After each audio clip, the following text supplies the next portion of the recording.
is. You're gonna stay with me tonight.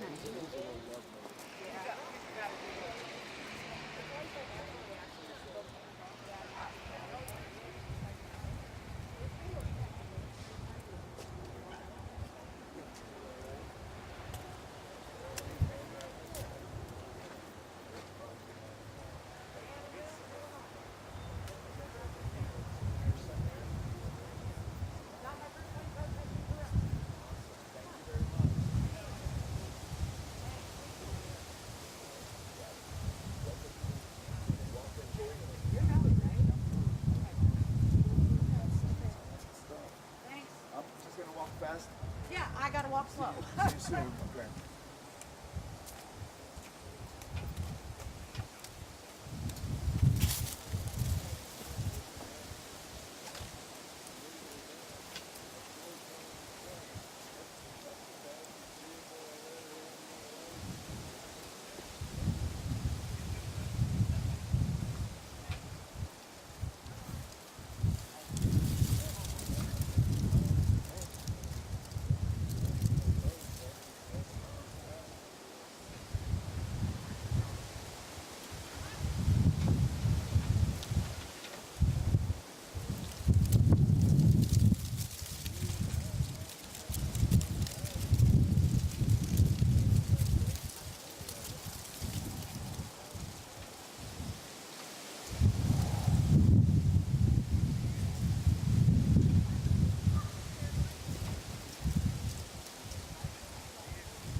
Good afternoon. I'm Anne Marie Tiernan along with my colleague Samantha Johnson to my right and Emily Longnecker to my left.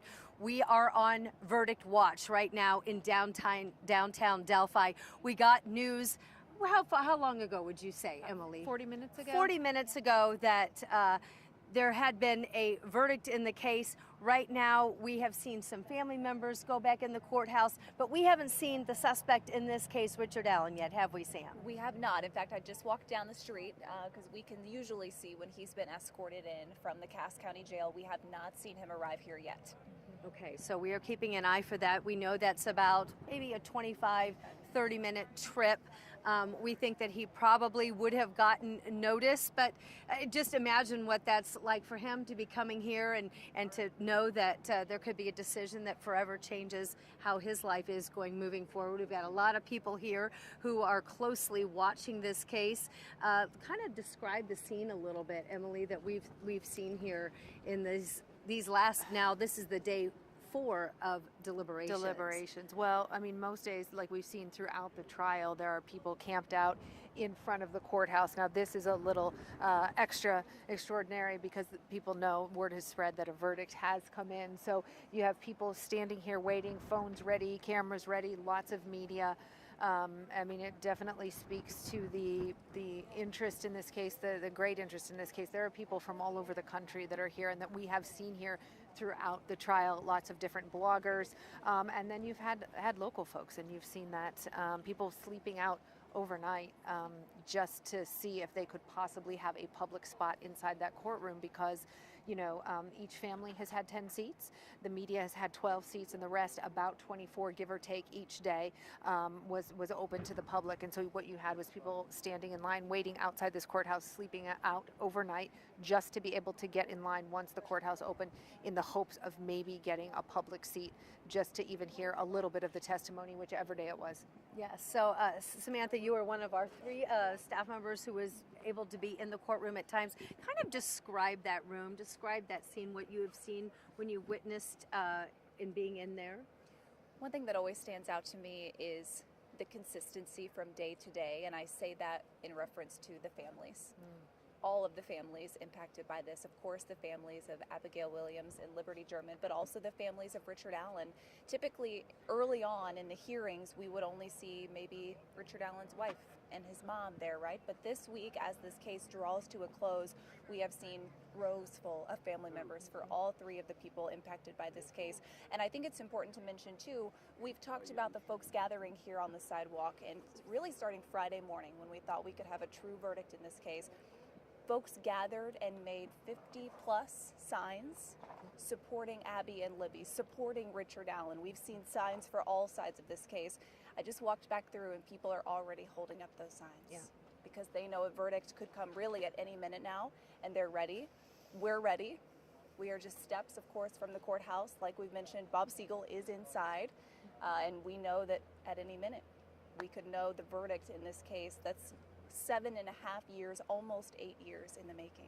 Yes, and as Emily's been talking about extensively in her reporting, that the family has said, this is the day, this is the day, this is the day, hoping that this would be the day, and now finally, this is the day. This is the day where we will know what the jury has decided. Let's talk a little bit about that jury. They're from Allen County. There were 16 people who were originally selected to be on that panel, and then it was one alternate didn't return from lunch, and we're told on the 3rd day the only detail about that is it might have been something personal or family related. And so then we've had 15 jurors. The jurors, 15 remain, 8 women, 4 men, and 3 female alternates. And they have been deliberating since they got that closing arguments that were made on Thursday. And they deliberated Thursday for about 2 hours before then resuming on Friday and then coming back on Saturday. We added up until about 1 o'clock today, about 19 and a half hours of deliberations. And they had a lot of things to go through when you add up all of the exhibits, all of the witnesses, all of the testimony testimony, and also the fact that it was contradictory. There wasn't a lot of agreement about the cartridge, about the video, about the voice, about who was the bridge guy. Just not a lot of agreement there. And so that's really what this panel has been forced to process. Who did we believe? What seems to be the most plausible beyond a reasonable doubt? And when you think about it, they have to come to a unanimous decision. This only happens if they all have a unanimous decision. So imagine 12 different people, 12 different experiences in life, 12 different perspectives, experiences, expertise that they might bring to the table, and they all have been sitting in a room together discussing this, discussing 387 exhibits, the testimony of 64 witnesses. They took copious notes, many of them during the trial. We saw them taking a lot of notes. They would come in every day with thick binders, but they had to, in these deliberations, they could refer to their notes, but they also had to just go from memory and their notes. They weren't allowed to see transcripts of what people talked about during the testimony, so it was all their memory and all their notes. Which is really interesting, because I remember in some of your original reporting, Emily, that you were talking about there were some people that were coming in with binders. You could tell they had taken very detailed notes, yes, and other people didn't at all. And then you wonder, and we've even seen it here in the media pool, the notes that come out are, there's some differences between what people thought was important to emphasize and to detail. And so perhaps your notes are a little bit different than another juror's notes. I know that you've been on a jury before. Yeah. You've had to deliberate. Yes. You know what it's like when there's a strong personality or a strong holdout. Right. Walk us through that a little bit. I mean, again, everyone has to come to a unanimous consensus. They pick a jury foreman, somebody that kind of runs the proceedings back there. And, in my case, it was a domestic violence case. We took a straw vote ahead of time, and then we just went piece by piece discussing the evidence. In the situation that I was in, it was in Marion County. Not tons of exhibits to go through, but enough. But when you think about 387 exhibits, I've been thinking about that, how long that takes to just go over and just discuss, and everyone likes to have their viewpoint heard, and people go back and forth, and there's sometimes healthy debate, and again, I guess I will keep saying it. It is, I think, hard to get 12 people to agree on something, especially in a case, I would say, as complicated as this one. Yes, very, very much so. And I think one thing we can say for certain about this jury is that, like you've alluded to, Emily, they're very intelligent and have asked very intelligent questions. There was concern, obviously, early on when we were to the point of needing to select a jury. Can we find 12 jurors who aren't aware of this case, who are unbiased, like you mentioned, coming out of Allen County? But we have been so impressed each day by some of the questions that they've been able to formulate, really to both sides. And whenever they make a decision, they don't have to discuss it, and they don't have to discuss the reasons why. They don't know any explanation. I mean, that's part of the rules. That is part of the instructions. The decision has to be unanimous. The reasonable doubt can come from evidence or a lack of evidence in this case. So.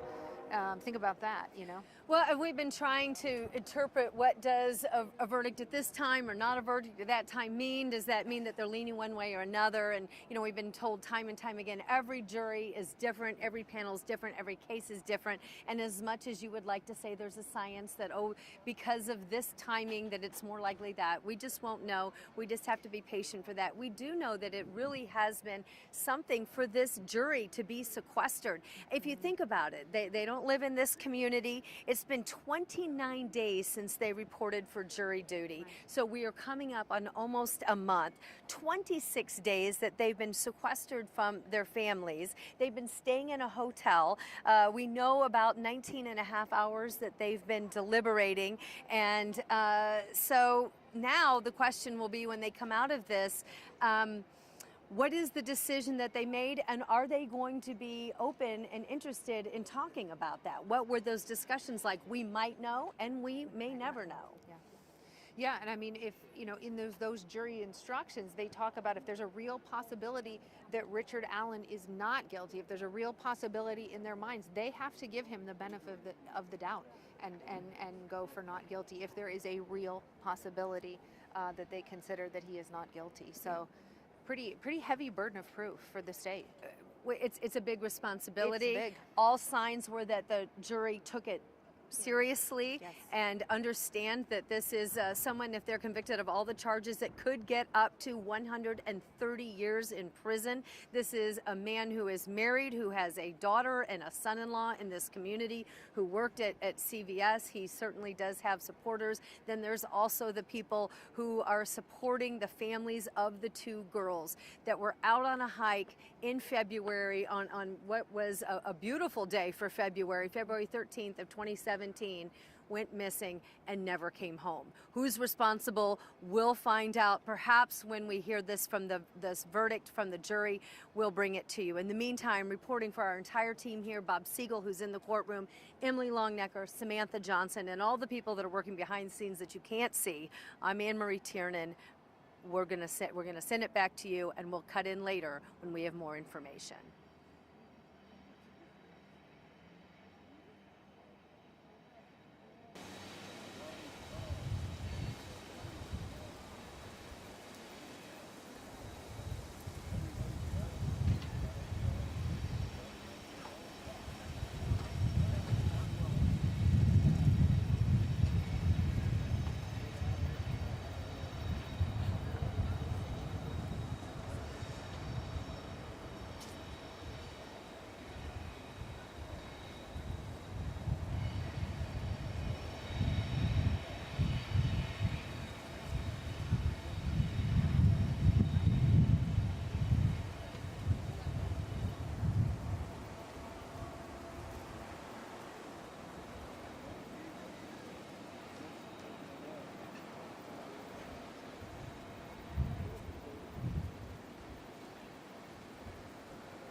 Siegel booth.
Guilty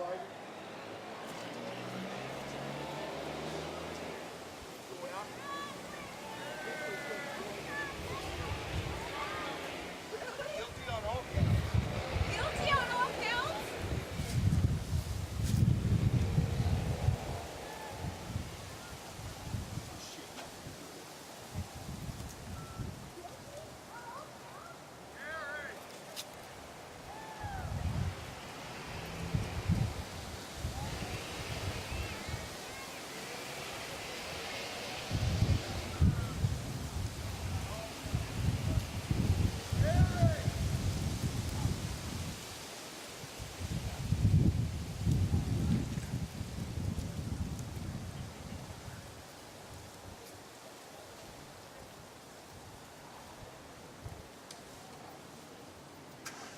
You know I gotta give you a hug, sweetheart.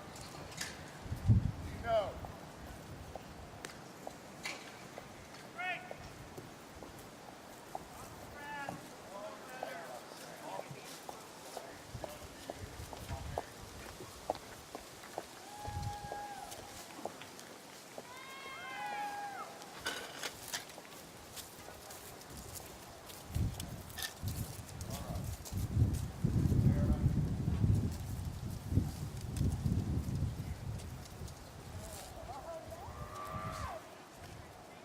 That's ridiculous. Is it on all counts, Bob?